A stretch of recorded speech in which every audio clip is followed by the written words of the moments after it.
katorore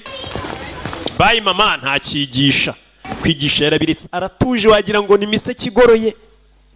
niwe ubamaze sanze ku modoka ya fande yahageze kare leta rero igufasha uri gukora ibintu nk'ibi babyita kwihanira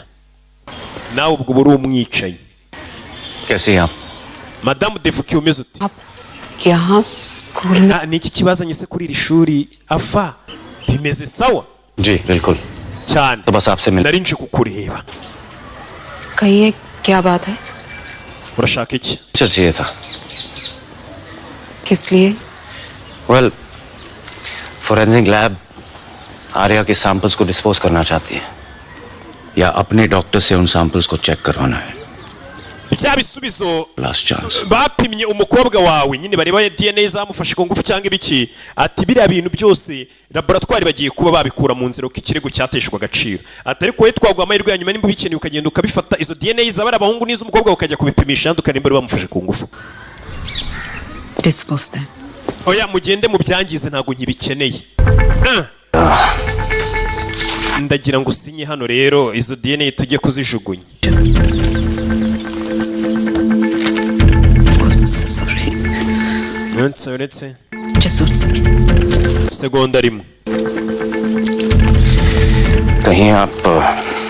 ये तो नहीं uri gushaka zino se rinete zawe nimba zitaye aho yakoreye ibyaha umugabo umenye yazitoye ni izi rinete ushaka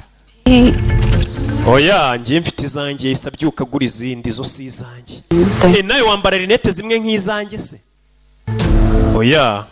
मुझे तो सब कुछ साफ साफ दिखाई दे ubu ibintu byose noneho ntangiye kubisobanukirwa cyangwa se ibintu byose ngiye mbibona neza ntabwo ari ngombwa nambare rinete ubwo urumva ntacyo batakubwiye arasinya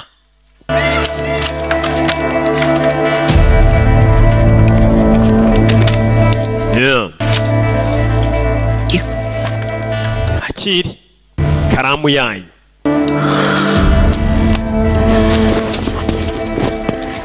जो चौथा है ना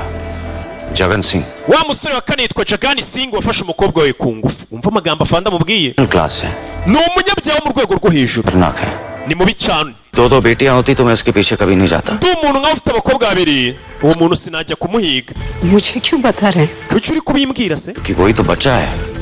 kuko ari we wenyine usigaye abandi wabarangije लेकिन मुझे बहुत